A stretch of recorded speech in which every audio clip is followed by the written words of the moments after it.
tribes concerning the children of Israel, saying, And Moses spake unto the heads of the tribes concerning the children of Israel.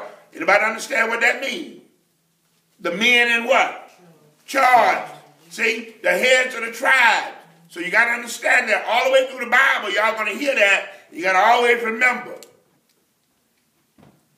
that when they say the heads of the tribes, they are identifying the people that are over the tribe at that what? Time. And you just heard all of that back in the other chapter when they were talking about of Gad, of Simeon. You see what I'm saying? Yes, sir. All right, let's go. This is the thing which the Lord hath commanded. This is the thing which the Lord has commanded. This is not speak, but commanded. He's telling what? The heads of the tribes. And that's why I tell you all, it is very important for your pastor to be in these services.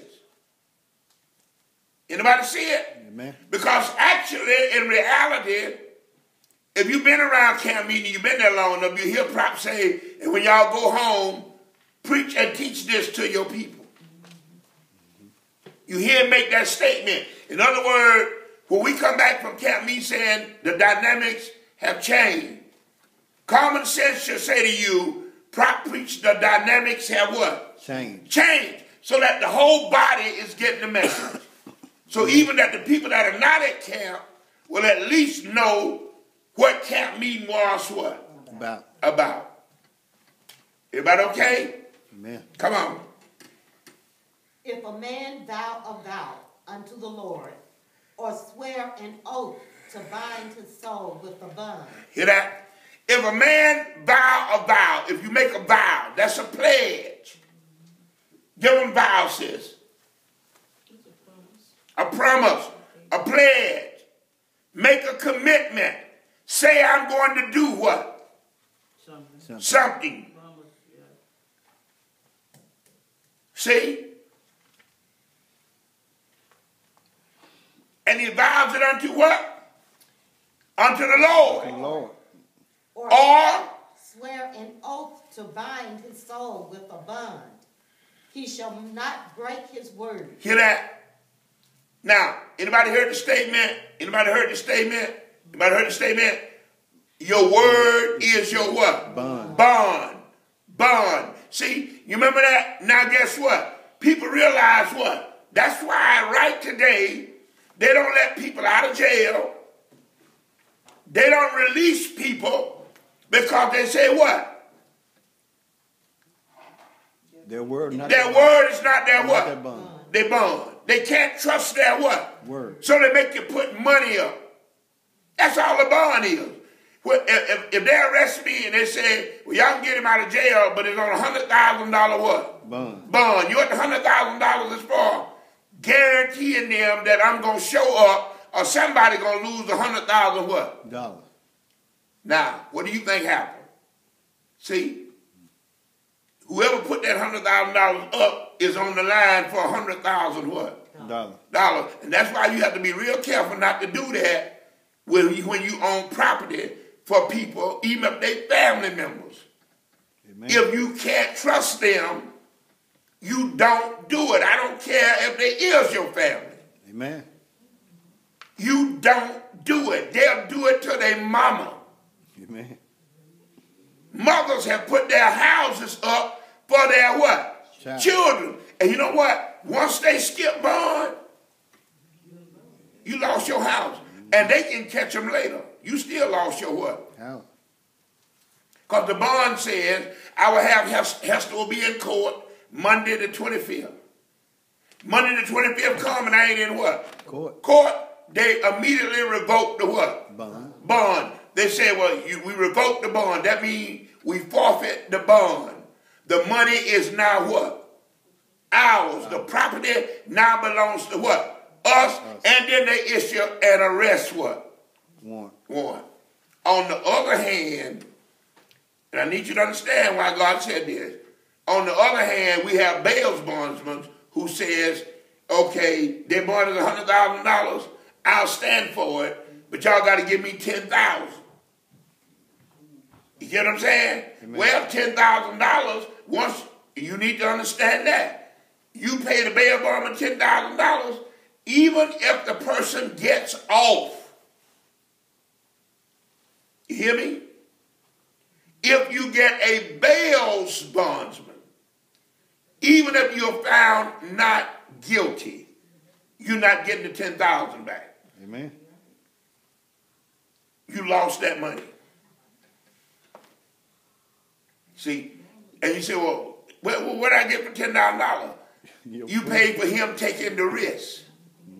Because a bail bondsman bail you out, what he has done is put his property up or guaranteed the court $100,000 that he going to make sure you there. And that's why they have a right to kick your door in. Amen.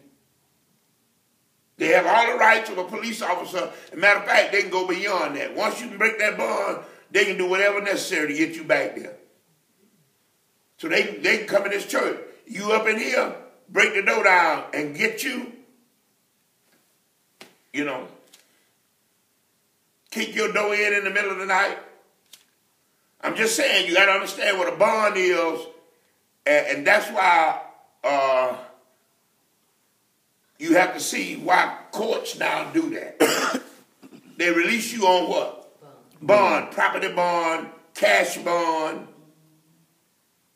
You understand? And in some cases, if they know you, they release you on what they call your own recognizance, which means he's somebody I know and I trust him. The sheriff usually say to the judge, I know him, he ain't going nowhere. He's a man of his what? Word. That's what this means. So God is saying what? When you make a vow, you promise to do something, your word is your what? Bond. Bond. And you don't break your what? Word. Word. And church folks have to know that. You can't come back later and say, well, I may have said that, but that was at that time. Your word is your what? Bond. And that's why he said, that's where people get that from. A man is no better than his what? Word. Word. So what does that tell you? Don't be so quick to make what? Promises unto the what? Lord. Because if you do, he's going to hold them against you. And you're going to find out later on over the chapter, he's not going to give you a way out by saying, well, I just won't make now, because he's going to get you for that too. Amen. Bond, it says, is an obligation, a vow. What is a bond? Obligation. It's an obligation. It's a responsibility. So when you say something, God holds you what? Accountable. Responsible for what you say. Come on. An obligation, a vow, or a promise imposing moral duty, binding the maker to some specific action. Hear that? It binds you to a specific what? Action. It is a moral duty. Now guess what that says? Anybody that don't keep their word is what? Immoral. Because that akin to lying.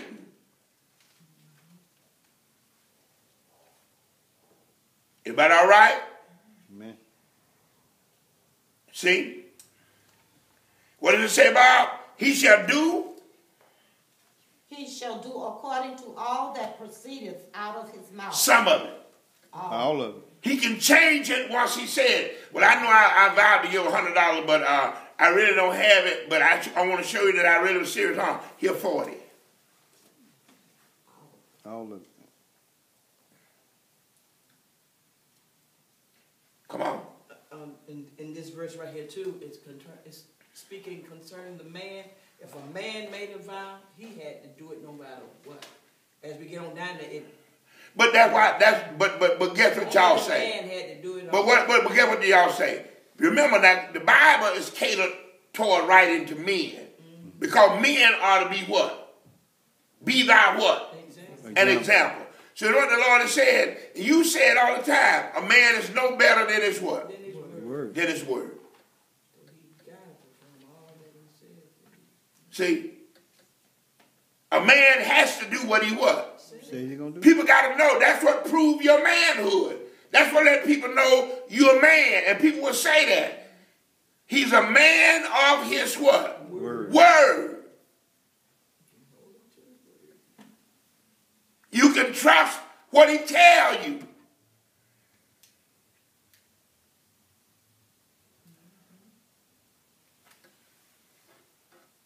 Anybody see it? Man. Now, it's a little bit different, ladies. You are expected to keep it, but God takes in account because guess what? If you are married, or you living in your daddy's house, as y'all claim to say, I'm grown, even when you grown in somebody else's house, God says your word don't amount to much because the head of that house has the ability to undo your vow. Read it.